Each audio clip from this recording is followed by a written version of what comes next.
Okay, we are live. Hello, everybody. Hello. Now I shall try and find the live stream so we can see the chat. Events. Click. And a pause. There we go. Hello, live chat is already talking, so it's working. Fabulous. Beautiful. I will share that link on my Facebook.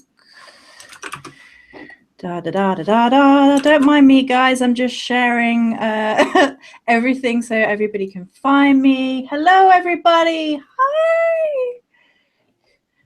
Hi. I will share it in YouTube Pagans. Yes.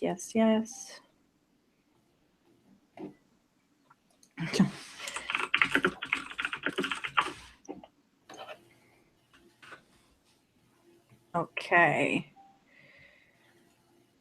Right. Have you got that, Molly? Can you see the chat?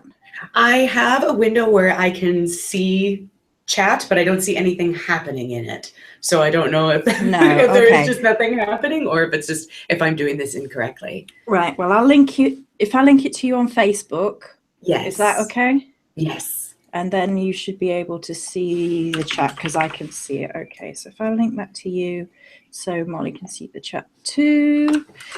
So that's that. You'll need to pause it once you've clicked on it so that you're not hearing me talking twice. Okay. Okay. Right. Closing down Facebook. Hello, everybody. Can you see the chat now, Molly? All right. We're working on it. Okay. Gonna mute that. Okay.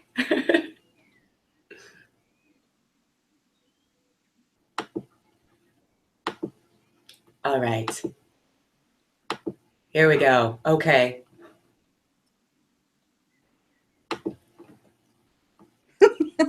I'm glad to have distracted you from homework. That's wonderful. Good to know.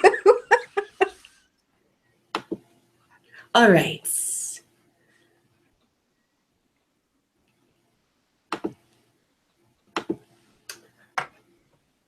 All right. We are set. Okay. You good? We're good. Right.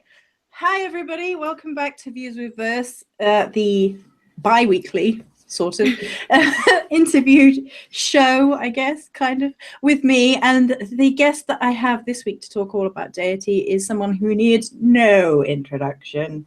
No introduction. Queen of all unicorns, Molly Roberts. Hi, everybody. Thanks for being here. And thanks for having me, Joe. It's going to be fun. And because I'm fangirling, we will have time at the end to plug everything Molly, but because I'm fangirling. And wonderful. It gets worse. It gets worse. It does. Right. Everybody, it was Molly's birthday yesterday. Oh. Thank you. So, happy birthday to you. Come on, chat, everybody. Happy birthday. This is the weirdest music ever. Happy birthday to Molly.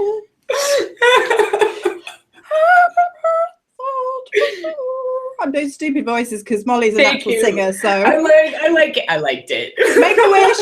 Make a wish. Thank you. Thank you so much. Thank you. Right. Yay! All right. That's it. That's the show. No. Okay, there we go. I got what I needed. So the idea behind Views with Verse, for anybody who hasn't been watching or anybody who's new, or it just helps me to make an introduction, is that we talk about deity, and it means that I can get people on the show and we can talk about how they perceive deity, their experiences with deity. People can ask questions and interact. So that's the nice side of Googly Hangouts. Mm-hmm. And so this week, we start the show, as always, by asking Molly the nice, easy, simple question of how do you perceive deity? What does deity mean to you? I work with deity in a few ways. I started my journey with deity, actually. Well, if we go way, way back, I was raised a Christian. In a family, though, that had very elastic ideas about faith and deity. So I feel like that really is the beginning, not just my witchcraft journey. So I had a mother that was really, even though we attended a Christian church, she instilled in us that all faiths are important. All gods are real. They are just as real as your God. So I think that was really the impetus for how I continue to work with deity, even now in a goddess-centric way. I work with deity as an archetype. I work with it as a metaphor. I work with it also as a personified spirit. I also work with it as an ideal to aspire to. So on any given day, all or none of those things might be true. So I don't know if that's helpful, but I think all ways we interact with deity are equally as real and important. So. Hey, Chris, you missed me singing. Oh, no. Hi, Chris. And thank you for moderating. We appreciate that. Okay. So with Molly, I know that before the show that she said that she worked with deity in the abstract for a long, long time, and has worked specifically with a particular goddess more recently. This is also true with me. I worked in the abstract for a long, long, long, long time, and then worked with a goddess in more recent times.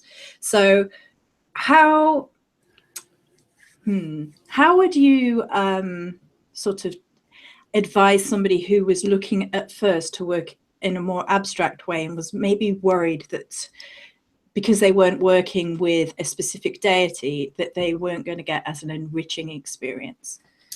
I think that's an excellent question, because I think a lot of people stress out about that. There are easily hundreds of thousands of videos out there about how do I find my patron, or how do I find my matron, or I'm not a real witch, or people perpetuating this idea that you're not a real witch or a real practitioner. I use the word witch because that's how I identify, but I just like to bring that up to the audience. You don't have to be a witch to do this. I personally had like a complete freak out struggle meltdown with that probably about 2 years ago. I made a video about it on the channel, actually. And I feel like it's something that you move into, and if you don't, it's okay. If you do, that's great. As somebody who does work with a specific personified deity now, I still like to revisit that idea of goddess or source as a whole, more abstract energy as well. So just because you're working with a personified deity doesn't mean that you can't still, I don't even want to say roll back, but just have to work on a spectrum, I think is okay. So I definitely don't think that not working with a specific personified deity is detrimental to your practice in any way. I think that's kind of dogmatic. I think it's also something that some practitioners do to feel like they're in a club. And if you have access to this very specific energy or this very specific group of people, that there's some sort of prestige in that. And I would have to disagree with that assessment. But to get back to the original question, no, I don't think your experience is any less rich. I think it's an interesting experiment for people to try. And if you find that it does enrich your practice, go for it, run with it. And if it's not, don't panic. Yeah. I think there's something lovely about working in the abstract for a while, because it allows you kind of the freedom to explore what, say, goddess means to you rather than a goddess means to you. Right. And it allows you to work with like more of an archetype perhaps than a specific. And when you're ready to get specific, then the deity that perhaps you need rather than what you want appears to you, because that's kind of what we've touched on is already. But sometimes people are like, I want that deity, and I want to be in with that group of people. I want to be like that, and that might not be what you need. So sometimes working in the abstract allows you to figure out what you actually need and who's actually speaking directly to you.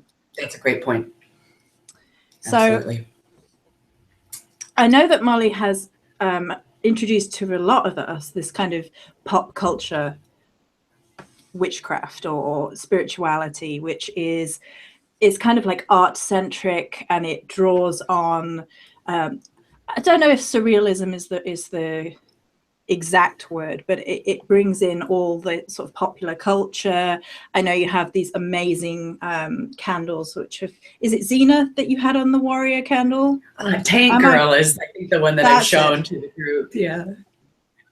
And I loved that. I loved the idea of this meshing of ancient and modern. And I found that something that's incredibly inspiring that Molly brought to the fore. So I guess the question in there somewhere is how did it come about that is that just a part of you as being like an artist, and it was like a natural extension of you towards deity to sort of embrace this sort of pop art culture and bring that into your sacred space? Or how did that come about for you to be part of your spiritual practice? It was part of my art practice first. So we spend a lot of time in art school. I went to art school to be a painter. And you spend a lot of time in your studios and a lot of time in your art history courses talking about how what people have made in the past relates to your life right now. Why is this still salient? Why is this still important? And a lot of what we did was trying to figure out how to reinterpret things, the same things that people have been talking about forever, right? Food, sex, death, and what happens to us when we die. How do we reinterpret these ideas? Yeah. How do we put them through our modern lens and make them important to us and tell our audience about why it's important? So I feel like that idea really came from my art training and shifted over into my practice. And I would just like to clarify too that the pop pantheon idea is not my idea. I didn't come up with this idea. There's a lot of people who, Phil Hine in particular was the first book that I read where I said, hey, I do that. And I recognized it in the work other people had already been doing, but I hadn't been introduced to it in a magical or metaphysical context. So I think it was just sort of a natural crossover, if that makes sense. So, excuse my sniffing, everybody. We were saying to Joey before, I have a really yucky cold, and so I'm sorry if I'm grossing you out with my sniffing. We're both sniffing today. It's like I'm sure it's great too if you're just listening to this, like all these sexy cold noises. It's our deeply sexy voices. I don't know what you mean. I'm sorry. But the reason I kind of wanted just to intercede that here is because it kind of is a really interesting way of working with deity in the abstract as well, because it means that you have that freedom with pop culture, that if you want to represent goddess as Xena, as Tank Girl, as some modern description of warrior woman, or however you want to see it, it's a lot easier to do it, I think, in the abstract than when you're working with a particular goddess. Because when you get into evolutionary spirituality with specific goddesses, that can be more difficult. But when you're working in the abstract, I think it allows a little bit more of a freedom of the exploration of that in the beginning, at least. Absolutely. Get your elderberry on. This sounds like a new, like, get your elderberry on. No? Okay. I hope there's more dance parties. I hope that's not the first dance party in the chat. I'm just putting that out there. We'll be singing and dancing all day. Well, this is just madness in my live chats. That's how we like it, madness. So Molly is happy to talk about a specific deity, which is kind of what we've been leading on to. I thought we'd have a little chat about the abstract first, because I think it is important. I think so many people are focused on which deity you work with, that I think it's important to talk about these amazing ways that you can work with them in the abstract. Flash mob, absolutely no, I get on it. Actually, I don't know if I trust you all with flash mob. I don't know what we'll end up with. But anyway, so Molly said she's happy to talk about her matron. So do you want to sort of talk a little bit about that, just how that came to be in your practice? Sure. I think my story is a little different than the story we hear the most often. I work right now exclusively with the goddess Diana. And Wolfie has joined us. Hi, buddy. Some people work with her in her form as Artemis. Some people work with her in her form as Diana. Some people see them as two separate deities. Since I generally work with my goddess as an archetype, I don't mind mushing them together. I know that's sacrilegious for some people, but I see them merged. And I came to her after working with several goddesses that just didn't, the voice wasn't on the other end of the line for me. And it was really a process of research and meditation, making work, having discussions with people, and I had to work at it. But once it was there, it felt right and real. So I guess I would like to take this opportunity for anybody who is watching, who's in that situation we were talking about earlier, who feel like they're not, this like massive channel for this incredible experience, that there's no hope for you in having this relationship if you want one. That's not how it was for me. So it was work. It was work. I'm sorry, I'm completely distracted by people going on about your cat. Oh, Kitty. Wolfie is always here. He's always in with me. He'll pop in and out because he's a flirt. Oh, Hey, are you beautiful? My big fluffy boy. Yes. Right. Yeah. Anyway, he's gonna join in. Deeply spiritual conversation. We're very serious. Thanks, Wolf. Thanks. Anyway. Cats are like, so he's just gonna creep by me. Yeah, we're all the gods you need right here, in feline form.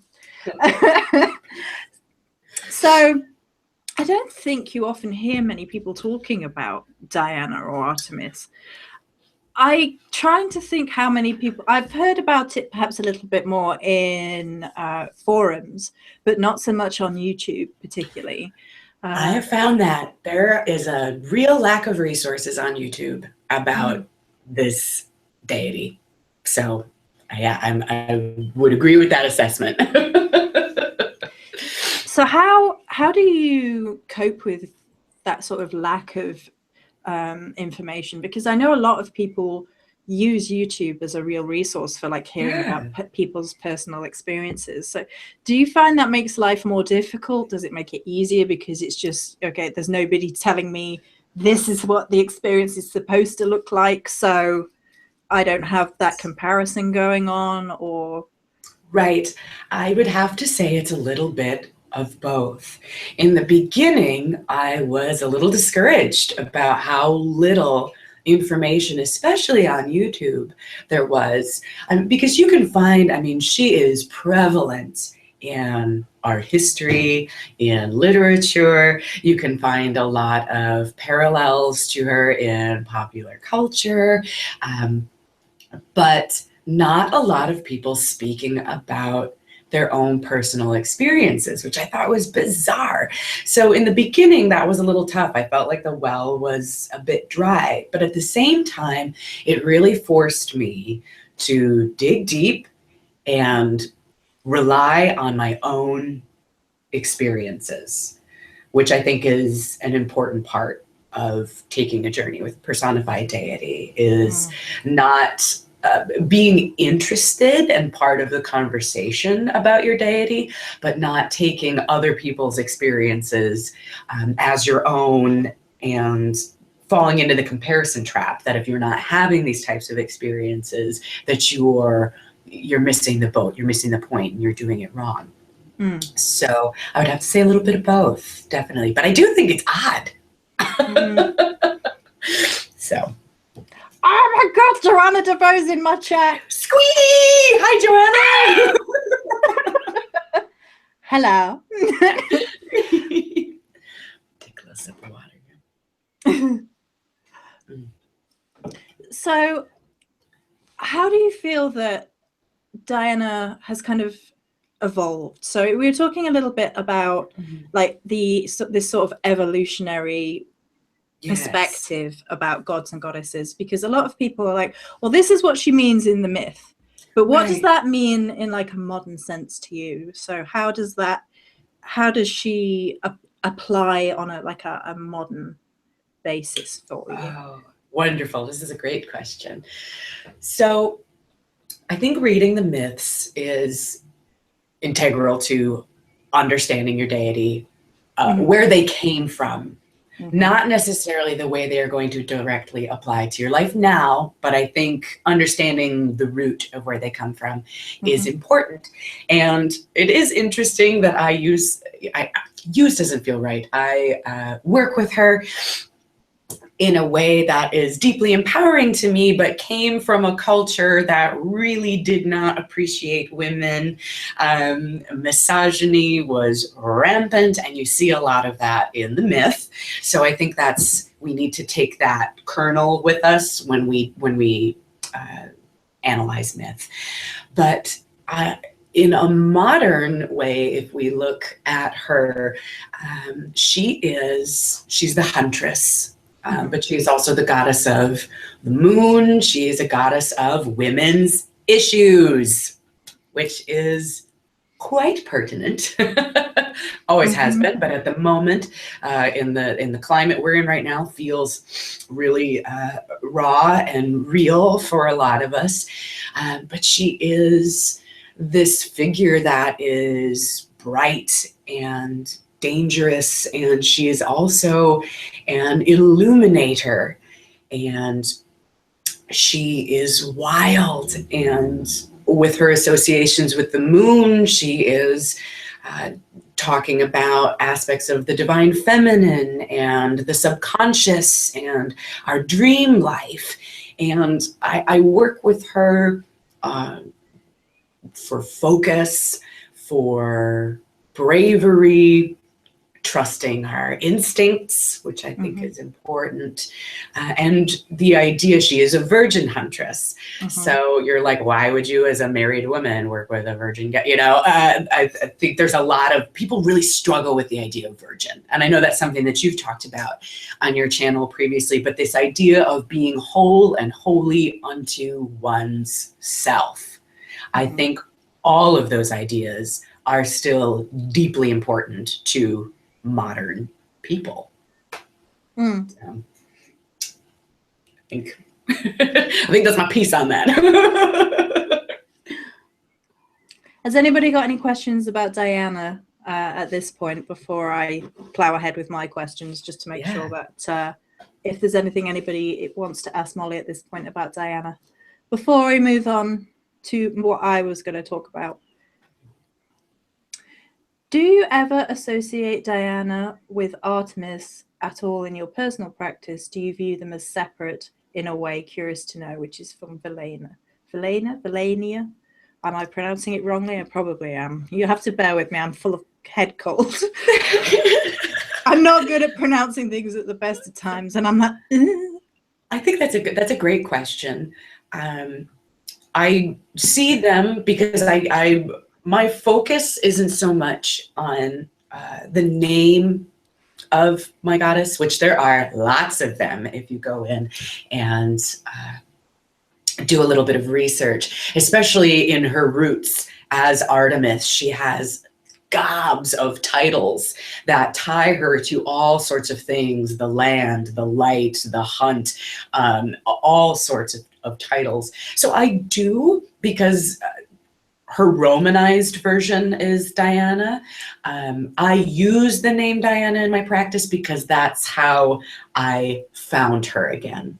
Mm-hmm. So I use the idea of the huntress, of the illuminator, of the wild feminine, but I do address her as both Artemis and Diana. There are some people who will tell you that that's wrong, and they have very specific personal reasons for that, which are all legitimate. But in my life, I find them to be interchangeable. Mm-hmm.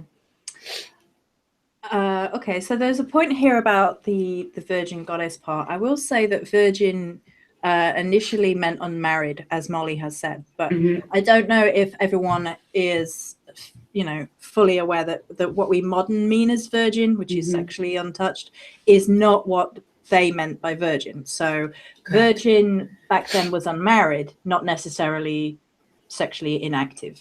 Correct. So it's not that she couldn't have been a sexual goddess, is just unwed is basically what we're referring to. So I don't know if that's a good question, actually. Do you find that she has a sexual aspect to her? Absolutely. Which people maybe don't expect. Absolutely. Well, one, she has lots of associations of being a protectress of women, especially in childbirth. I don't know how you can't make sexual associations with that. But then also with her giant overarching metaphor as the huntress and pursuit.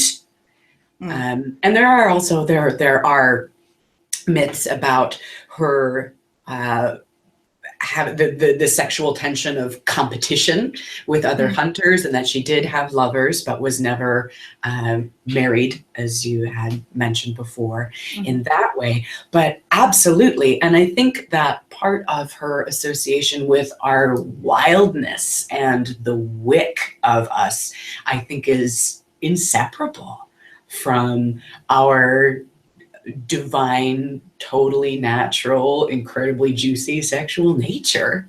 So absolutely. Tanya asked if you see her outside of the Greek pantheon, which I guess we've kind of touched on, sort of, but I thought maybe we'd evolve the question because of how we work with deity now. Obviously it has evolved past it being just a Greek goddess to where we are now. We're living in an age where we basically, the walls between countries are smaller than they've ever been. Correct. So is it even possible to see deities as just being Greek deities in your mind? Or do you think that might be the root of where we remember the main stories from, but that's not necessarily, maybe that's a little bit too rigid in our understanding to call them a Greek goddess? Or do you think it's fair to still call them just a Greek goddess? I think that for me personally, there will always be that tie, because that is the root of this face of the divine feminine that I talk to. So I don't think I will ever be able to obliterate that idea, but she definitely has expanded for me. And I think for a lot of people, the idea of the warrior and the hunter or a guardian is, I think it's so part of our consciousness that I don't know if it matters so much what we call her and the label that we give her. That idea, that archetype outside of the name or outside of the culture exists. And which I know that the idea of trying to stack up pantheons and say, well, every culture has a love goddess and has a, doing the colonizing. I feel like that's a bit vague and kind of a blanket statement, because all cultures are different and the value systems are different. But this, the larger idea, the character in the story is there across cultures. So for me, when I'm visualizing her or doing work with her, she is not always, a white-robed, sandaled huntress in that way. So no, I do think that our gods, I think it also depends on how you interact with them personally, do absolutely exist out of the confines of a pantheon. So just for my own, before I go back to everybody else's questions. Absolutely, yeah.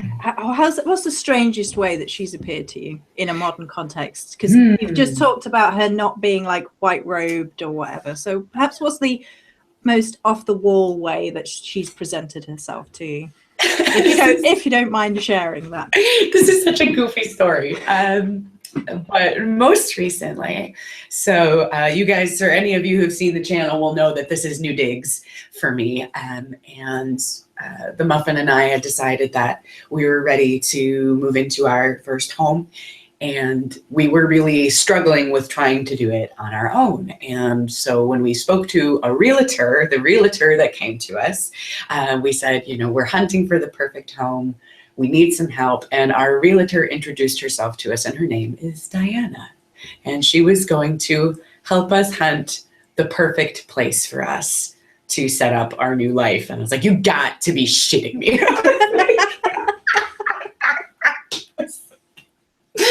It was perfect. Like, take me where you want to go. Let's do this thing. We're all in. And actually, I feel like, as silly as that sounds, it really helped me to just let go and put confidence in her and let somebody else help me worry about something, I guess, and take her advice and be willing to be vulnerable and go with it and go for it. So that may be the silliest way so far.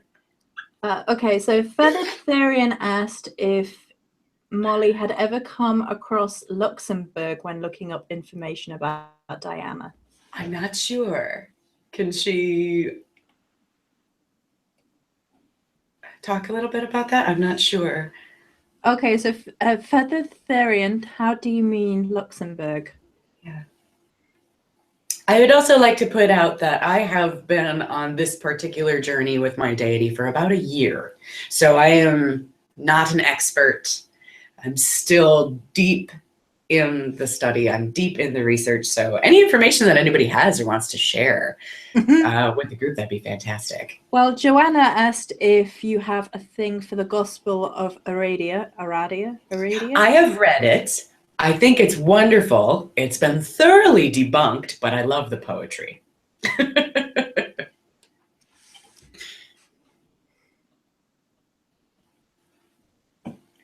Was there any more about Luxembourg? Does anyone? I'm going to write that down because I would like to remember to look that up on my own. So okay. Thank you. There you go. I'm going to write that down. How do you both bring in the paternal form of deity, especially growing up with a Christian influence? Oh, do you want to go first? Do you want to answer that? Okay. Yeah. Not very well. Right. Okay. That's a legitimate answer. For a very, very long time, it was literally the Morrigan. Mm-hmm. Before the Morrigan, I worked in abstract. So before the Morrigan, I worked with masculine, feminine, and I was fine because I kind of had that balance. But once I realized that the voice that I had spoken to my entire life, that I had called out for mother my entire life, was the Morrigan. Morrigan kind of became my mother and father. Like, the gender wasn't an issue. Right. Like, I didn't see it as just masculine or just feminine. She was both. The first time I visually saw her, she was a man, a male god with a deep. I thought it was a god at first, and it was so Morrigan shape shifting to just push buttons because I would be less receptive to a male and that kind of would put me on edge perhaps a little bit more, and it would make life a little bit more difficult for me when sort of she was testing me, basically. Right. In more recent times, I've come into contact with a couple of male deities that I wasn't expecting. I'm blaming Chris for this, but I was in underworld meditations. I've been doing a lot of ancestry work. I've talked a little bit about it. I'm not going to fully go into that because I'm not ready to yet. But when the last time I went into ancestry meditation, because I talked on the channel and I'd been like, it's always women. And then I went back in there and I was being led by somebody different, and it was a male.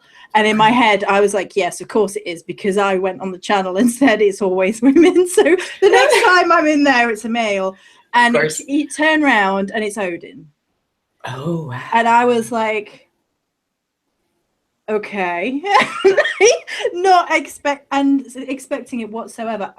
I'm blaming Chris. I'm blaming you, Chris. It's Chris's fault. Because Chris works with Odin. Excellent. So that's something that has been coming through a little bit recently, but is still unexplored territory for me. So I can't like give you full on information. He was there. He turned around and looked at me. He was very handsome for an older man, which you don't kind of expect with Odin, but he was very handsome, very silver fox. So that was an interesting experience for me. So how about you, Molly? Very. Well, I feel like this is going to be a convoluted story, so I'm trying to arrange the pieces here for you. I grew up in a Christian household, but I never really felt like I had a deep connection with what we were being taught, but I didn't outright reject it. And my reasons for leaving the Christian church weren't really actually about the particular church that I went to. I actually had a fantastic pastor. It was a very service-oriented congregation, which I always really enjoyed. It was more about the more I learned about what was going on in the outside world in the name of Christianity, that's what really caused the break for me, if that makes sense. So, but there was also this point in my life where I started to recognize injustice, and I started to recognize all of the way that the world or patriarchal systems really do crush on your well-being. And so there was that. I don't think I ever had an anger towards a male god. I think I felt squished, like somebody was standing on my neck. And working with a goddess and learning about a goddess, my real goddess spirituality journey started as a journey of politics.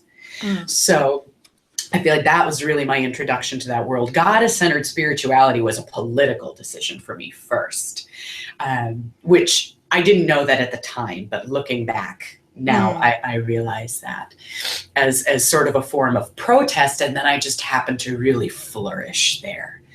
So, and I'd always had a fascination with the divine masculine and didn't know that's what it was until much later. I wanted to, as a young girl, I wanted to be King Arthur. I wanted to be a knight. I wanted to, all of these. I wanted to be a hero because you don't see enough heroines to know that you could do that.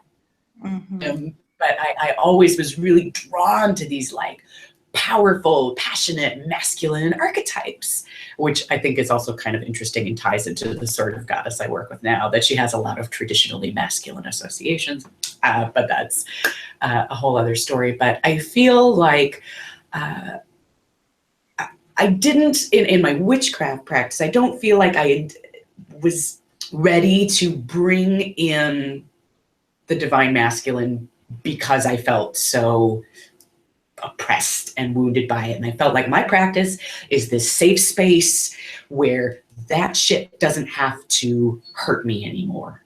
Mm-hmm. And I think this might also sound a little weird, but the divine masculine really started to come back into my practice after I got married. Because I don't want to make it sound, I think it's terrible when people talk about, you know, when you get married or you choose to be in a long-term partnership that you're giving away half of yourself, or that awful maxim about, you know, two interesting people getting together to make one boring person. I hate that shit. Tangent.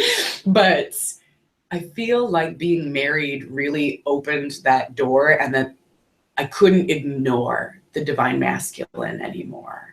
And it really came in sort of very gently and very naturally. And I'm just starting to really integrate that into what I do at the altar and in ritual in a meaningful way just now. So I think that's interesting. It relates to what we were talking about earlier with, you know, is it okay if you're working in the abstract? Absolutely. I'm doing it right now. I work with a very specific goddess because I'm really familiar and feel comfortable swimming around in that. But divine masculine is still very broad and taking it slow, but it's a really interesting adventure. So that's an incredibly long, convoluted answer to your question. So it's really interesting though, because I was exactly the same way growing up in terms of being quite political and being aware of female oppression, and a big history nerd. So I'm aware of that throughout history. And Creole was saying that he found Christianity oppressive to LGBT. Correct.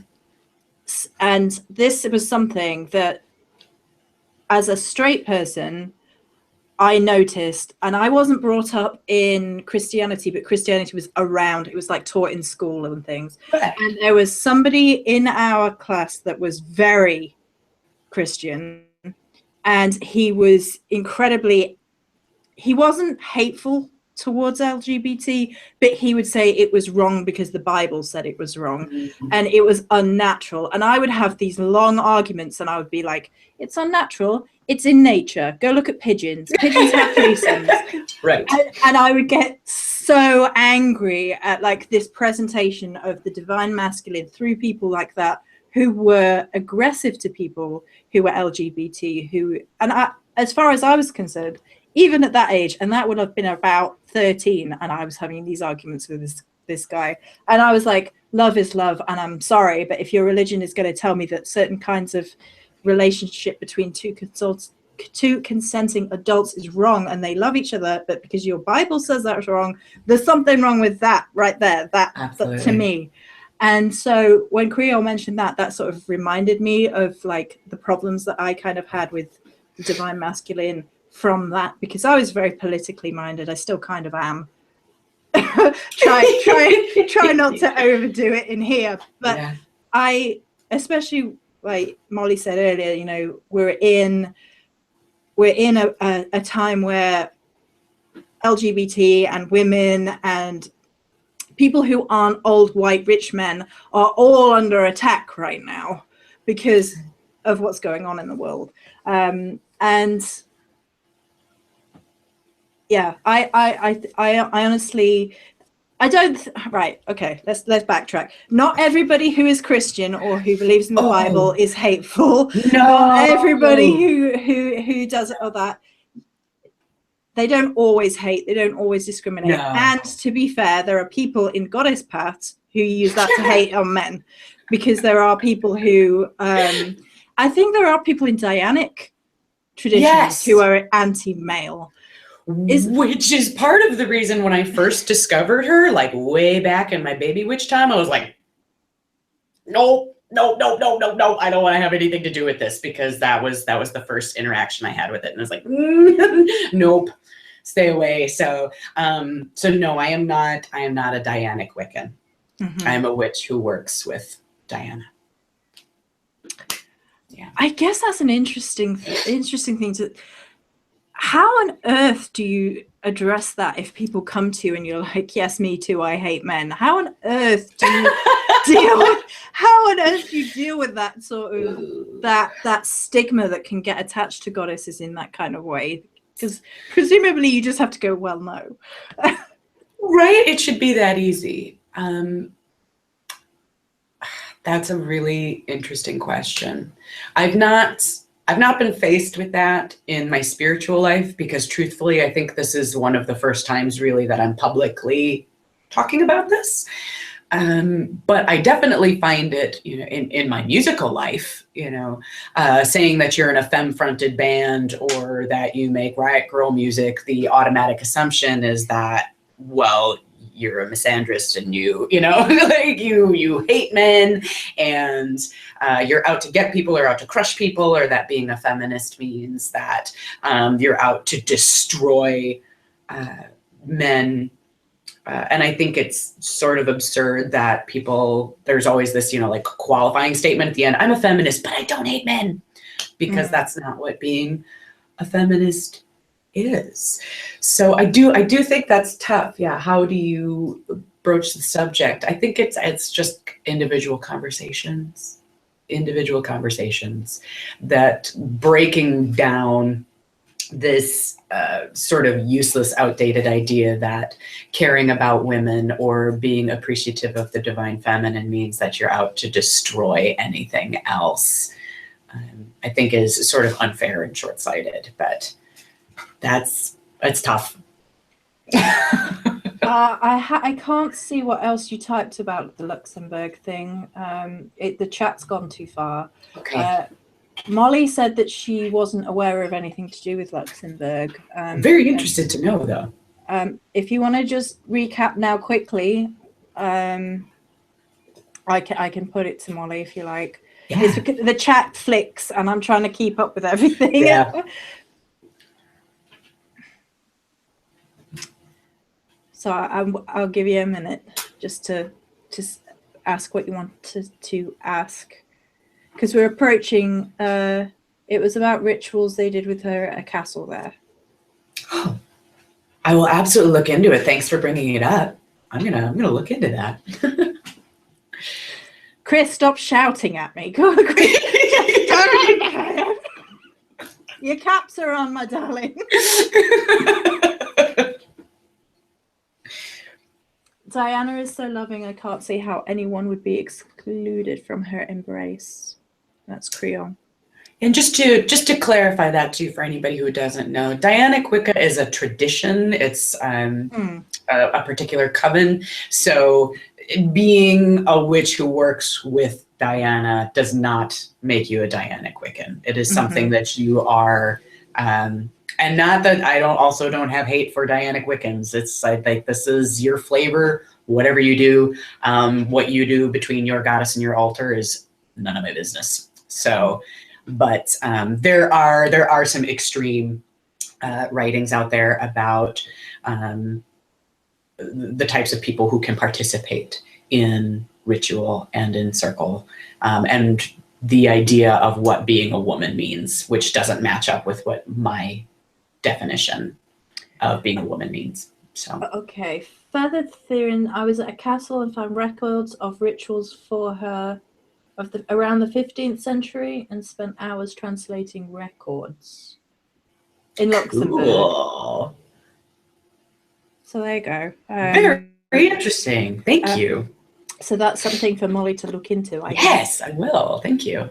But what I was going to say about a good point about what we were just discussing is it's good to kind of note that in extremes, deity and the way of viewing deity is perhaps detrimental, because if we go straight down to like a patriarchal, masculine-centric, there is only male deity, that's not a good thing. And then if you go all the way over to it's just feminine, it's just goddess, masculine is awful, that's not a good thing either. It's a lack of flow, it's a lack of balance, it's a lack of flux, it's kind of cutting parts of ourselves off, because to me, we all have masculine within ourselves, we all have feminine within ourselves, and spectrum. I think we get too caught up in the idea of what masculine and feminine deity means. So we're approaching 10 minutes, 10, 15 minutes until the hour mark. Okay. We may keep Molly a little bit longer because she said she's got nothing to do today. And if you've all got questions, then, you know. Oh, hang out? As long as anybody wants to hang out. This is my date today. This is what we're doing today. So questions for Molly. And we've talked about Diana a little bit. Are there any other questions about Diana or for Molly or Molly's witchy practice with deity in general? Yeah. Go. Feathered Theron says that I might be able to track back the exact castle if you wanted me to. I would love to know. Yeah. If you're willing to, yeah, I would love to know. I'm going to ask a question. Yeah. So how does your vocal work, your singing, your that side of things relate to your spiritual practice? It comes in a couple of ways. A majority of the songs are very thinly veiled. Drawing images directly from meditation or drawing images directly from myth. I actually, in the beginning of working with my goddess, I had commissioned Joey to create a set for me that I would be able to use an anointing oil in particular that I use and I carry with me in my gig bag that I anoint myself before a performance to help me bring up some of the crazy pantsness and just really not be afraid of being raw. Like, it's all right to make an ugly face. It's all right to make an ugly pose, like whatever you got to do to get the power out, get the sound out, and connect with the people that you are there with, and this idea of, you know, the victory of the hunts. And there's this idea for anybody out there, anybody who's watching right now who is a performer of any kind. I would love to know how you feel about this, but there is very much this idea that it's you or them, and one of you is going to win. One of you is going to walk out of there. And so I draw on her for that in that way. And then also sort of the idea, like, what kind of a message are you trying to bring to people? And what I'm working on in my practice and what I'm making in my art and what I'm delivering to an audience are all deeply intertwined. Empowerment, empowerment, empowerment. So Chris asks, where did Molly learn about tapping first? Oh, the wild, wacky world of the internet. I discovered tapping. Some of you guys know I love ASMR, which stands for Autonomous Sensory Meridian Response. And there are a lot of videos and information out there about it, but I came to that when I began realizing that my anxiety wasn't a personality trait, but was a real thing that was happening to me. And I actually ended up leaving several jobs because I couldn't get out of the house. I would get onto the bus or use public transportation and have a complete and total meltdown and have a total panic attack spiral. I wasn't able to function in real life. And one of the ways I was coping with that, insomnia was part of my the sprinkling of anxiety issues, was using ASMR as a way to sleep. And just in the sidebar, apparently there's a lot of crossover between people who are interested in that and EFT. And I started using EFT as a way to deal with some PTSD, and then started finding all of these incredible ways that people are using it, not just to get over trauma and function that way, but to process other issues. And for me, it has been an incredible tool. There are some people who say that it's total BS. There are people who say it has changed their lives. There are others who say it's simply a placebo effect, but I'm in the camp that if it's working for you, does it matter if it's a placebo? Because is it really a placebo at that point if it's working and making a change in your life? So that's how I came to I accidentally stumbled on tapping. I'm glad I did. Creole asked, how did Diana come to you? In a couple of ways, in these sort of mundane ways, really. Images popping up in my Facebook feed over and over again. The title character in a book I was reading was named Diana, and a lot of images surrounding her as well. The part of the country that I live in, we have lots of white-tailed deer, and hunting culture is big here. But seeing deer out and about is very, very normal. But I live in a very dense urban area, so seeing deer walking around at night is not super normal. Unfortunately, most of the deer we see in the city are on the side of the road. So animals coming that way, taking a walk and having my path crossed by somebody walking two gigantic wolfhounds together, things like this. So sort of a slow, steady stream of images and something in my brain lighting up and saying, this is something you need to investigate.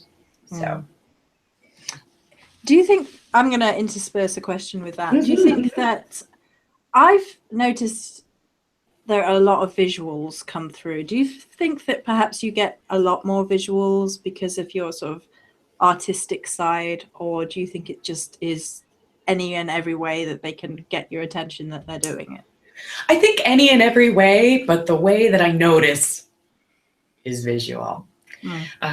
Song lyric that pops in on the radio, that happens a lot. People, since I do live in a densely populated area, things that people might be reading in a coffee shop, images on their shirt or bumper stickers. I get talked to through bumper stickers, which I think is ridiculous, but I love it. But I think because I'm geared that way, it's the way that I notice the most, perhaps. Yeah. You meant the way that you receive it. So correct. Yeah. Are you going to paint your living room pink? It is already. It was the first thing I did when I moved into my house. Rita asks, any BOS prompts for Demeter that come to mind? Ooh, the first thing that comes to mind, I guess it depends on how you are working with Demeter. But to me, the first thing I think about is the earth and actual soil and the things that you could do, the marks you can make and explore using natural materials. I'm looking out my window right now. There's a big construction site, and it's just these marvelous like waves of just different earth tones, different colors right now.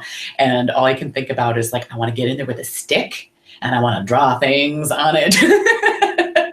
Or creating pigments through things that you find. So I guess it entirely depends on which of her aspects you're trying to connect with. I'm going to answer this because, and again, this is Chris's fault, and Chris will understand this. But for me, the minute you said Demeter, I thought of someone painting their face in mourning. Oh, right. Like being in pain and painting their pain on their face, and it being about mourning. Right. And that's me being a little bit more on the gothic side, maybe. And I'm also blaming Chris for this. It's your fault, Chris. But that's what came to mind to me, was like, when you said dirt, especially, was like this, like this. So interesting. This wearing of and being, because I think with Demeter, she brings forth something that often in the myths, Demeter's mourning is considered to be something which is a problem for everybody. It's annoying. Else. Yeah. Yeah. And that's a really unfair way of looking at somebody being in mourning. It's a really dehumanizing almost. I know that she's a goddess, but it's a very human trait, mourning. And it's very dehumanizing in a way to kind of make out that it's irritating that she's in mourning. So that's what came to mind with me. Art magic, question mark. What do we mean art magic, question mark? Art as magic? Art is magic? Yes. I'm not sure how we mean art magic. Do you have any thoughts about art magic, Molly, that you'd like to share? All of my thoughts are about art magic.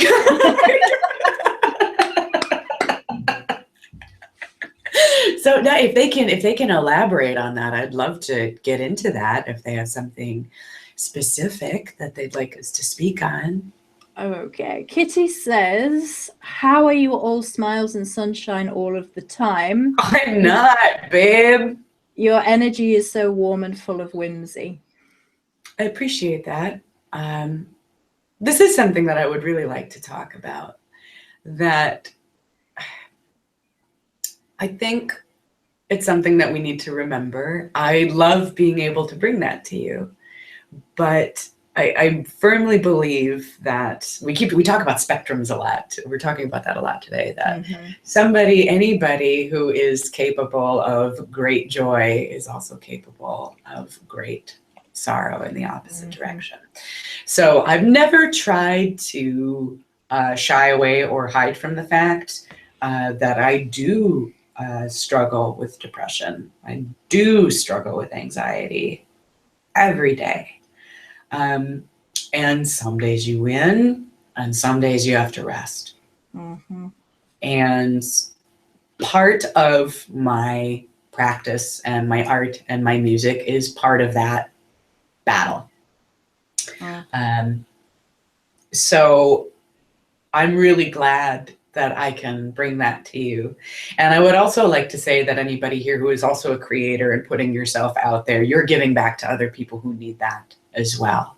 So on those days when I'm losing, I'm watching and I'm listening, and I try to be as transparent about that as possible. I think it's important. I think it's important.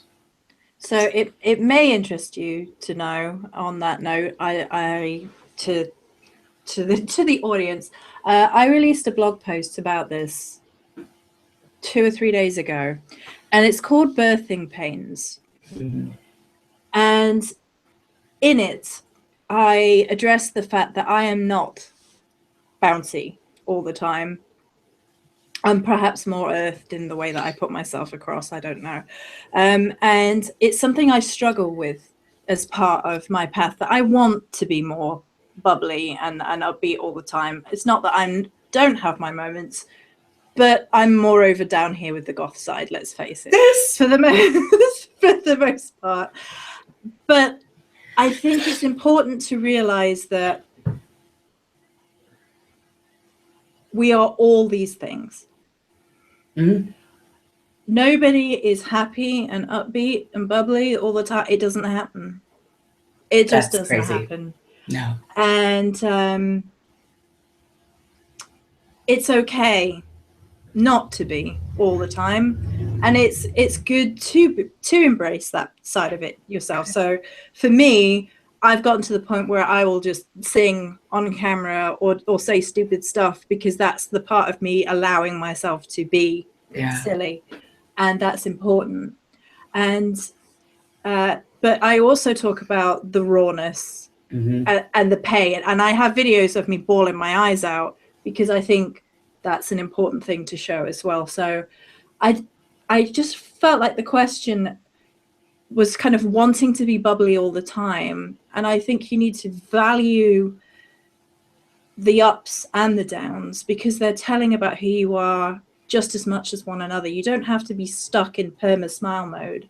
Nobody ever is. And it's not something to aspire to. Yes, the flux. I know, I'm doing it again. We're back in the flux where everything is necessary. Da, da, da, da, da, da. Right. Anyway, just okay. So Hannah clarified how to use art in art magic. I paint with watercolors and I'm trying to incorporate it into my work, my magical work. So how would you recommend, perhaps most easily, perhaps incorporating art magic into art and magic into magic? That's a great question. Very good question. So I'm all about ritualizing our crafts and our art projects. So if we're working with watercolor, there's a lot of cool components here, right? You have the water itself, which makes the medium possible. We can do things to the water to prepare it and make it sacred. So to make something holy, all you're doing is setting it aside for special purpose. That's all that holy or sacred means. So this could be water that you have said some words of power over. It could be infused with water that you've collected from a special place, or maybe it's rainwater, moon water, things like that. So we could do things to actually ritualize the objects we're going to use. I'm big on cleansing and blessing, like brushes and things that I use all the time, just like you would any other ritual tool. Creating the space that you're going to work in. You can do something that's the equivalent of casting a circle. That's something we can do. Preparing your surface. Are you doing this work in a specific book? Are you doing it on a specific day? At a time? Are you going through a series of work, exploring something in particular? There's lots of ways that we can infuse that practice with magical intent. So what about automatic painting, like automatic writing? That is such a cool idea. There is actually a name for that. You can also do it in art school speak. This is called a blind contour, where you take a tool and sometimes you use your non-dominant hand and you actually look away from what it is that you're making and you're focusing on a subject that you're seeing and then creating the work outside of your field of vision. And usually this would be done to try to get a more intuitive grasp on the shapes of something you're creating. But I think we can shift this and use this in a metaphysical way if we are meditating or focusing on receiving message. And instead of it coming out in the form of a journal entry, it comes to us in the form of an image or a series of images. So I think that's a fabulous idea. Thanks for bringing that up. So automatic writing, for anyone who's confused, is when you just allow the words to flow as if you're writing. So my thought was, if you were doing like a spell and you were just allowing the images to flow like that, that would be an interesting magical. You could even do it as spell work. So you could be like, absolutely, I want these colors because these colors coincide with this spell work. I don't know what I want the art to be yet, but I'll just let it flow and see what happens. I've seen this as a way too that some people have will charge sigils that way. So that's there's a lot of good uses for that process.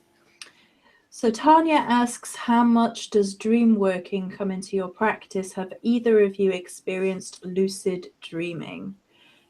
So you and I have talked about this before, which I think this is sorry, I just like you go for it. But that's something that I would really like to develop more of in my practice. I've only had a couple of like big dreams in my life. A majority of my dreams are about like forgetting to put pants on or being late or forgetting my locker combination from high school and stuff like that. So I'm a very active dreamer, but I don't Joey, I know you have a lot of really interesting dream stories, and I love reading about them when you post them to Facebook or Instagram. So Joey is the dream queen. The dream queen. So So lucid dreaming, yes, I am the most hilarious Virgo lucid dreamer you have ever heard, because I know that I'm dreaming, so I start analyzing my dreams, like, oh, this dream must mean this. And so I'm dreaming the dream and analyzing the dream as I'm dreaming the dream. So there you go. That's possibly the most Virgo analyzing dream, lucid dreaming ever.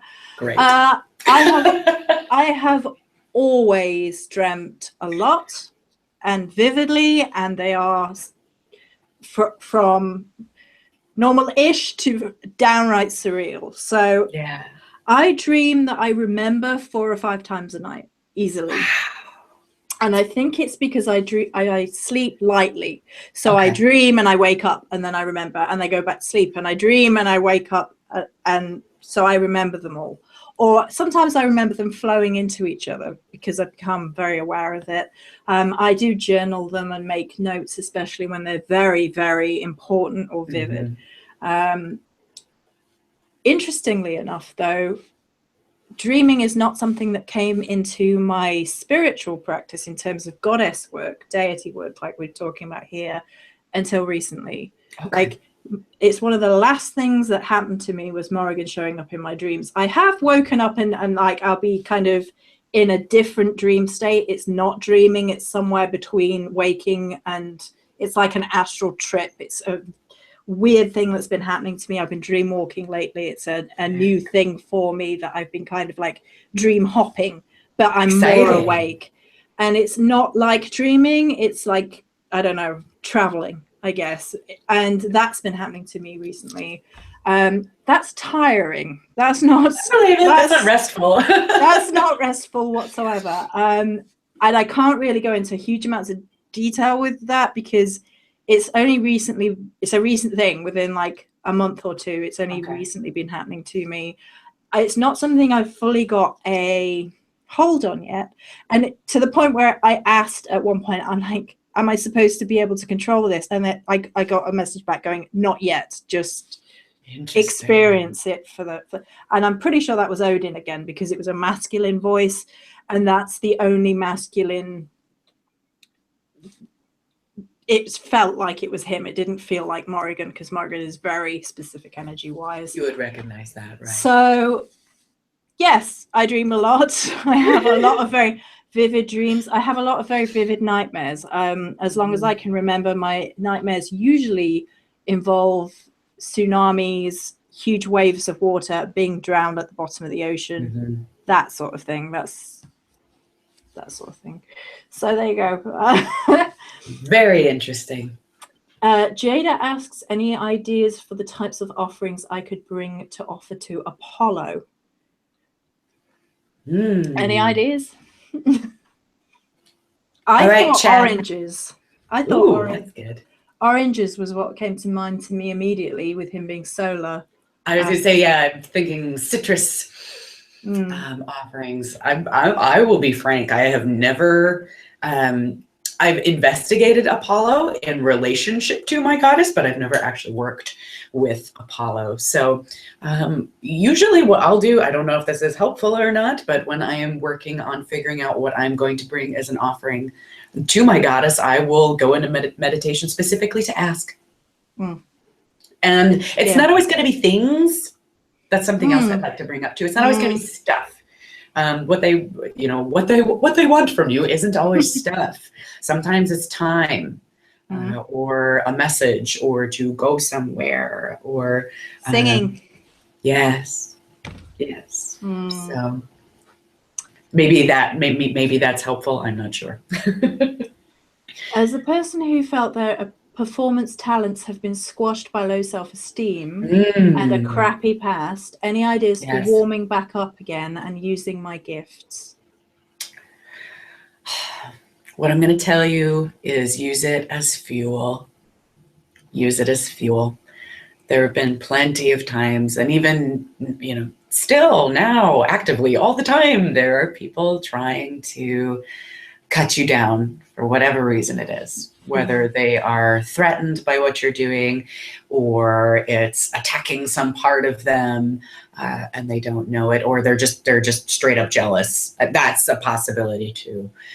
But I remember, I can think of a couple of very specific times, especially when I was young, that somebody said something that just cut me to the core and smashed my insides. But you have to use it as fuel. I know that's not a typically spiritual answer to say that spite can be an incredibly powerful motivator. In the beginning, it's okay if that's what you have to use. I think it's okay if that's the thing that, the comet that smashes in and that you are now the phoenix that rises. Do it. But warm back up. Do it. The world is not being helped by you not showing people what you're capable of. You got to do it. And that's part of where I had to come from it when I was younger. I wasn't ready to do it from a place of doing it for myself yet. I needed to frame it in a way that this could help somebody else. So frame it the way you need to, but please do it. The world needs you. The world needs your creativity. So I gave a friend some advice, and I won't obviously share their particular story, but I will paraphrase how I advised them. And this is how I would advise you. And it's like, oh, well, so-and-so is saying that I am this and is using this against me and making me feel other, which is something me and Chris have talked about, have made me feel like the weirdo or whatever. And I said, well, right then, you embody that.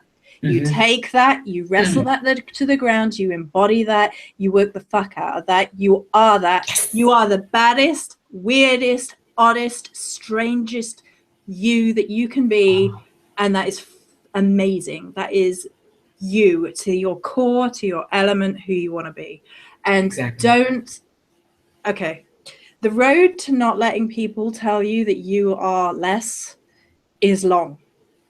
Extremely, it never ends. And there are always going to be people who take what you say out, either, as an insult, out of context. They're going to try and wrestle you and make you smaller for whatever reason. That's going to happen no matter what you're doing.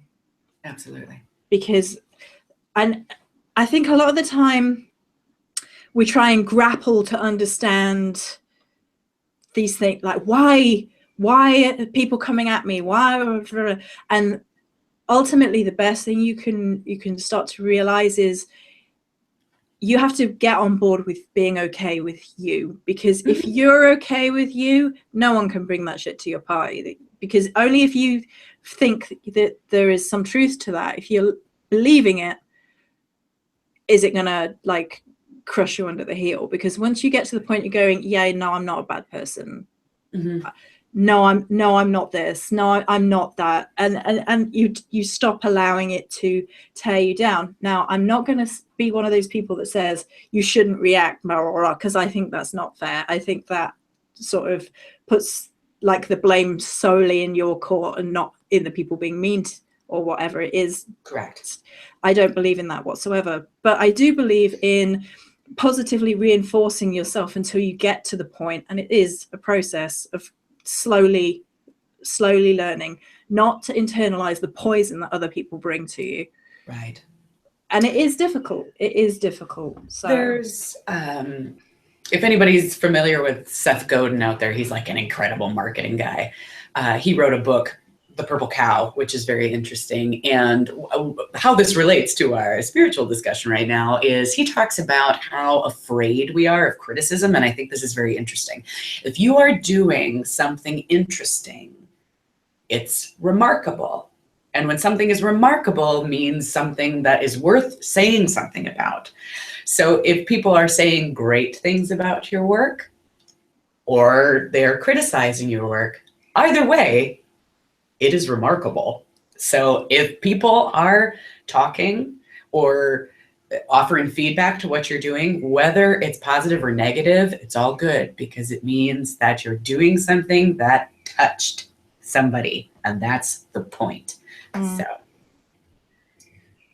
yeah, we're overrunning because Because we're doing a googly hangout. Because we're googling, and I've got Molly on Google Hangout, and she can't leave. She's like, no, let me go. No, not really. No, I am going to bip off camera because I'm going to blow my nose, and it's going to be so disgusting. So. Right, everybody talk over so no one notices. Okay, we're back. And we're back. It's all, and I've got things flying across my desk. What did you do? the spooks have just thrown things across my desk. There you go, ghosts on camera. Bumpers in here. Oh. All right. 24-hour lockdown, that would be interesting. Are there any more questions for Miss Molly, or things that we can answer together? Anything like that? Have I missed any questions? I don't think so. Don't think we've missed anything. I wanted to ask, with living in like in an urban area, and Diana being like forests and woodland hunt, does that have to evolve for you into like an urban setting, or do you feel that you need to go out into the wilderness and then it has a different vibe to it when you're out in the wilderness? I think a little bit of both. I think I experience her more as a metaphor where I live. The urban jungle, we hear about that. That's a real thing. There is still, I don't believe the idea that cities are devoid or dead places. There is a lot of energy here. And I also happen to live on the shore of a great lake. For anybody who's familiar with that, there are huge bodies of fresh water, like gigantic bodies of fresh water. And the city I live in, all activity still takes place around the lake shore. Everything big that happens, all of the gathering places where people spend their free time, it is all on the lake shore. So, and there's wooded areas that I can access there. But it also makes me, since I live in a place with a lot of concrete and buildings, it makes me hyper aware of where the natural world is coming in and breaking through and speaking to you. There's also a lot of places where things that man has built are being reclaimed. Doesn't take a long time. If something isn't being maintained regularly, she takes it back quick. So that's also some kind of the poetry of that I work with. But I do several times a year seek out solitude in wooded places. One of the things that my husband and I love to do together the most is hike.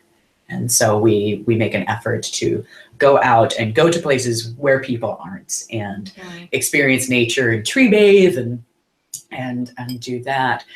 But the energy is different. It is definitely different. They're all going on about Wolfie again. They don't care about me or you. It's all Wolfie. It's all Wolfie all the time. Oh, yes. Thanks, Wolf. Appreciate that. How do you balance work, life, and the craft? Oh, it's a lot of work. I'll be honest. There are some days where I feel really disconnected. Not every day is a superbly magical day.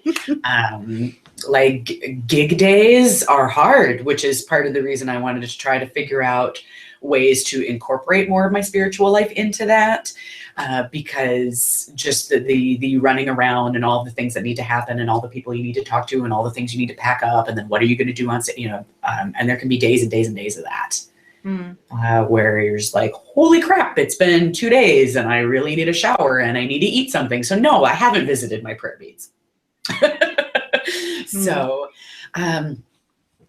bringing it in. So I'm a real advocate for sacred jewelry and anointing oils and perfumes and things that we carry in our pockets and purses or in the glove compartment of your car and things like that, to try to keep that flow together. But then there are some times where you're really going to need to zone in and be at your altar, and then other times where your life is really going to require all of your focus and every iota of energy you have to make something happen. So I think it's okay. You vacillate. And for me, I don't know how it is for you, Joe, but I also find certain times of the year it's a lot easier to drop in and connect than it is at other times. So I think that's okay. I don't think we're supposed to be in a ritual state of mind all the time. I think that's a lot to ask. Yeah. So. I think there is this expectation that gets put, like, I don't know whether it's because social media is so readily available and we see all these images of like witches' altars and witches' things, and we get this idea in our lives about how witches live their lives, which isn't necessarily how witches live their lives. Right. And we feel like, oh, well, you must always be doing this, and you must always be witching, you must always be in ritual, you must, and it's not like that. Like, witches go to the toilet, witches do the things that all humans do, and it's not all inherently magical every iota of the time. You're still a witch at the laundromat. Yep. I gotta do my laundry. And I mean, I try and sort of incorporate my witchiness into most areas of my life. But then my main job is running a witchcraft store, so it's not incredibly difficult for me to do that. Right. But when you have something which is, perhaps if you work in an office or whatever, and you feel like you can't bring that in, all you need is like 5 minutes in the office space, just, you know, listening to a little bit of music on your headphones and just ground and center yourself, or go for a walk at lunchtime or something and connect with a tree. And it's just there, it's right there, and don't beat yourself up if it doesn't look the way that you think it's going to look, I guess. Right. Is what I was trying to say. Those are all great points. Yeah, bringing in, he's trying to eat. My coworker brought me these lilacs that were growing in her yard, and he's very interested in trying to use them as a salad. So thanks, buddy. But yeah, these little kind of touch points throughout your day. But I also think a big part of your witchness, or your working with your goddess, to tie it back to the conversation we were having, or your deity, is how you just show up in the world is really ultimately what it is. It's really cool if you have an awesome crystal collection, but how are you showing up in the world? So. Favorite art supply or subgroup? Oh, geez. I'm gonna say glitter. Yeah.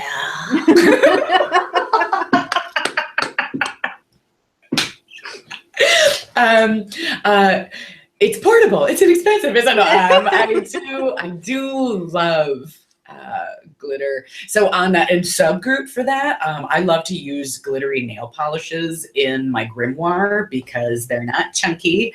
They go on nice and evenly. They don't stick to other stuff. You don't get that weird raised effect of using glue. So witch tip, nail polish. There you go. I just love glitter in general. Holographic glitter is my favorite when it shifts color. Oh. Yeah. That iridescent. Molly, will you be reading more stories or making more meditation videos? If you guys would like to hear more stories, I would love to do that. I wasn't sure about, but honestly, they're the lowest viewed videos I have, which is fine. But when I was first starting my channel, I was doing just kind of experimenting and like, what do you guys want to see? What's valuable to you? But if that's something you'd like, I'd be happy to do it for you. I love doing them. So, and there will be more meditations. I'm currently working on a meditation suite for the band camp. So there will be an elemental suite coming up in probably the next, truthfully, probably next 2 months. Still writing them. So. Molly, do you think it's possible to dream about past lives or other lives? If so, how would you specifically access them? That's a fantastic question. Anybody else who has ever experienced one of these things might be a good resource. That's a huge question and a very interesting one, but I will be honest, I am unsure of how I would tackle that because, like I said, my dream work is fairly minimal. Okay. I have a lot of monkey mind dreams, guys. Well, I wasn't asked, but I shall answer anyway. I would love to know what your thoughts are about that. I've had past life experiences within dreaming. It tends to have been more of an active meditational dreaming, where it becomes, you start off meditating and then it's like you are watching a memory. So it becomes less proactive than meditating, but not quite as you have more control than when you're dreaming. Okay. It walks the line down the middle. And the first time this majorly happened to me was a smell that I had never smelt before. And it was, I forgot what it's called, but it's a member of this Spanish orange blossom family. Wow. And I had never smelt it before, and I just bought some for work. And I smelt it, and it just zoned me right out into something, and I just saw images. I don't know about specifically accessing them unless you set up an entire meditation around it, or you try to program yourself before bed. And you might do that by meditating before bed, or speaking to the universe and being like, I really want to open myself up to knowing and accessing this information from a past life. You could use crystals that were designed for that. New might be a good one. Fossils might be a good one because of their prehistoric ties to all things ancient, and you can work your way back with ancient primal energies that way. And just kind of see, because some people think of it as being like Akashic records. So people specifically use the meditations with Akashic records for better want of a way of checking out of the library book of your past life and accessing that knowledge, downloading that knowledge. So if you meditated before bed in order to dream, and you try to connect yourself to your deity, to your guides, and try to sort of set yourself ready for that intention before bed, that would perhaps be the way that I would recommend as the easiest way to seek past life information. Right. In terms of that, well, I don't have a ton of experience with it. I do know that Selena Fox has a fantastic podcast available entirely about dream incubation, which if you just Google that, Selena Fox dream work, it's a great hour-long podcast on ideas about how to do dream incubation. So I think all of Joey's suggestions were awesome. I love the fossil idea. That's a very cool one. Does Molly have a PO box for love mail? I do not at the moment, just because where I live, it's really expensive. But that's something that I think I'm going to need to address in the very near future. So thank you. I've just seen Chris saying herbs on the floor. No one else will understand that, but Oh, and I've just caught up with all the witch on the toilet jokes as well. This is the classiest googly hangout. It's my googly hangout. It's nonsense. That's what happens.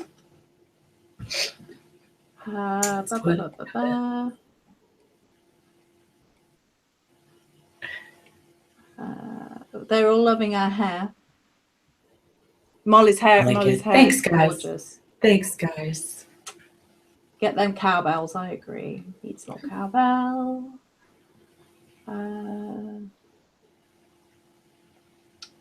Yeah. The olfactory system is intrinsically linked to memory, so smell linking to past life makes total sense. I was woken in the middle of the night by a dream and a beautiful smell. I wasn't alone. So scent and the otherworld, scent and spirits, is something that happens to me a lot. Right. Like my grandma has a very specific smell of it's like this lavender soap, or when I used to walk into her kitchen and she was cooking stuffing and roast dinner and stuffing, and sometimes I walk into my kitchen and I'll be like, why does it smell like stuffing in here? And I've not been, oh, hello, Grandma. That kind of. So spirits and otherworld energies work with scent quite a lot. And I think because it does trigger memory. And it is one of those things. So how do you get the message out of your head that you're going to hell and magic is of the devil.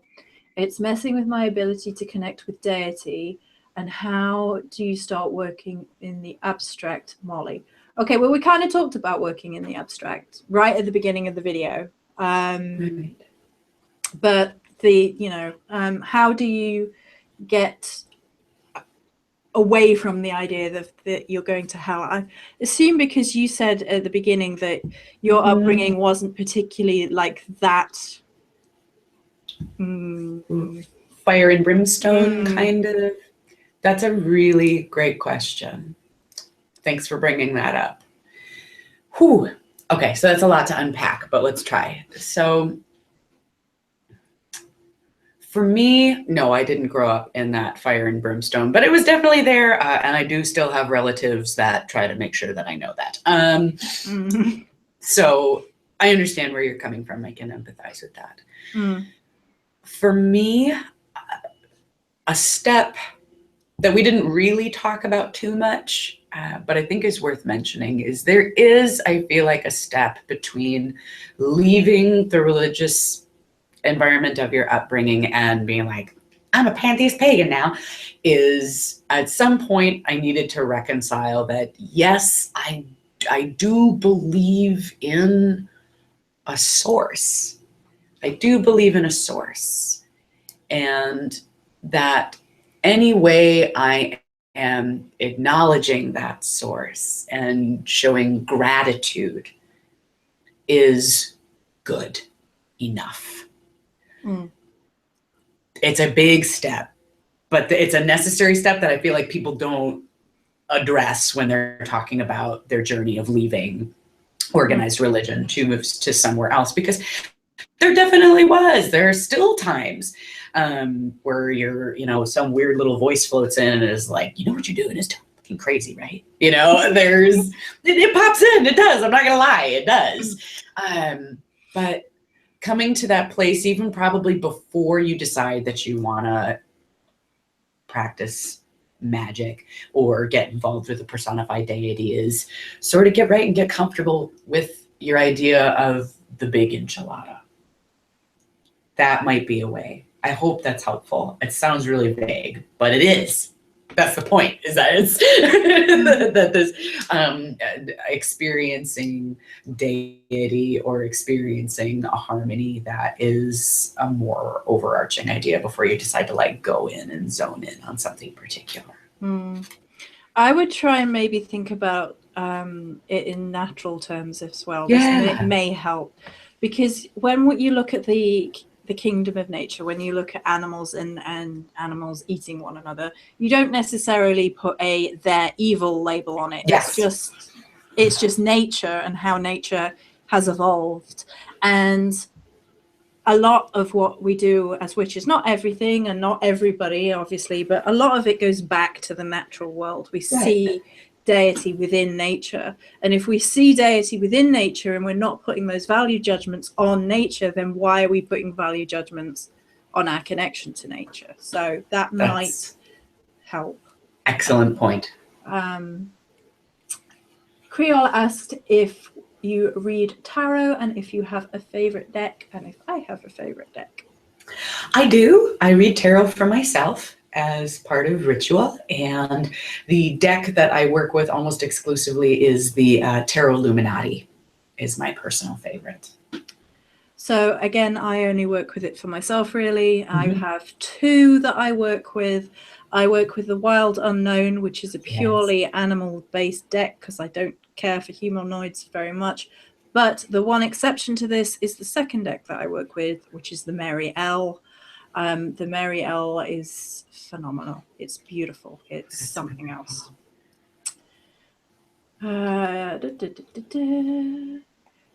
Ari the Smell. I've recently added an ancestor altar, possibly connecting. Yes, it could be the scent is connecting you to your ancestors. Absolutely. Oh yeah, a little bridge action. Yeah. Good work.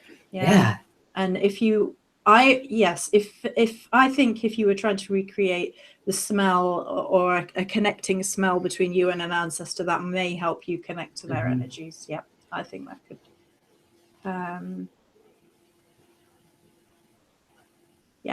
I think that would help. So wow, we've gone really nearly an hour over. Right. If there's any dying, desperate questions, ask right this second. Otherwise, I'm going to let Molly go.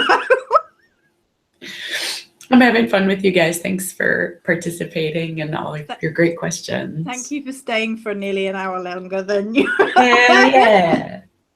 intended to. I like being here with you guys. So it is a really beautiful deck, the Marielle deck. It's wonderful. It's very direct and very sort of will sort you out. Like, no, you're doing this. That sort of Marielle is very like. There's no whimsy. It's just like boom. Okay, I think we're out of questions. I think I'm going to give you 30 seconds if there's any burning questions, and then I have a question. Of course you do, Chris. Do you ladies know how much I adore your faces? Thank you again, Chris. I adore your face, Chris. I do want to throw in here that I absolutely loved your the hangout that you recently did about feeling like an outsider and embracing your weirdness. That was such a fun conversation. So if anybody who's watching this hasn't seen that one, I would highly recommend it. Okay, it was a lot of fun. Final question: which came first, the chicken or the egg? From Creole. The dinosaur. Are you sassy?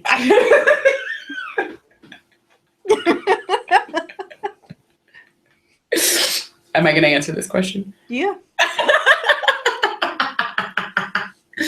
The cosmic chicken. There you go. There we go. That's how we're ending this discussion. The cosmic chicken. That's our album title. When Joey and I start a band, Cosmic Chicken will be the first platinum record. So if Molly would like to plug herself, as if anyone doesn't know, I'm just going to sit here. You can find me if you guys are interested in knowing more about the art magic discussion. I talk about that pretty frequently on my channel. And you can also find me on my blog, which is Molly Roberts Magic with a K, .blogspot.com. I write there every other week, and there are coloring pages and resources there for you, as well as a link to my book, Art Witch, Practical Tactics for Art Magic, which is a list of prompts, and it's a more in-depth discussion about art magic, how I feel about it, ways you can develop your own practice. And on that same site, you'll also find all kinds of trippy meditations for discerning weirdos. So... And you can find her on Facebook at Molly Roberts-Herspeak. Correct. I believe it is. Yeah, you can find me there, and we play on Instagram. So, and if you guys are into trippy, magic-y rock and roll, you can find my band, which is Tiger Night. So you can find them on Facebook as well as Bandcamp. So. And we all need to campaign for the next song by Tiger Night to be "All Hail the Cosmic Chicken." Chicken, cosmic chicken. We're doing it. So Molly's channel is also linked underneath. I managed to remember to do that this time, which is saying something considering my brain's all like that. So I am Joey Morris. You can find me right here on Joey Morris's YouTube channel. There is also a whole host of links right down there, including blogs and the starry-eyed supplies and all that goodness. It's all down there. Thank you, everybody, for joining us today for a nearly 2-hour chat. Wow. I can't believe it.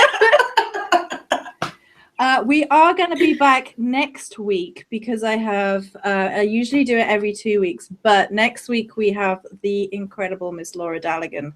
So next week is a 1-week hiatus, and then we're going to be chatting to Miss Laura Daligan next week. So, Much excite. That's going to be fun. So like this week with Molly, I was like all week like, oh my God. And then next week I'm going to be like that as well. So, because Molly is one of my most favorite people in the entire world on YouTube. She's queen of all the unicorns. So thank you for everybody joining us. Thank you to Molly for coming on and talking to us about deity, cosmic chickens, and everything in between.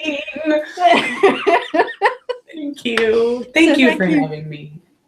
And thank you for coming. And maybe we shall drag Malia back on in the future for more discussions about deity. You might be able to talk me into it. Maybe. Right, so that's it. You don't have to go home, but we gotta get you out of here. Right? Bye, everybody. Bye.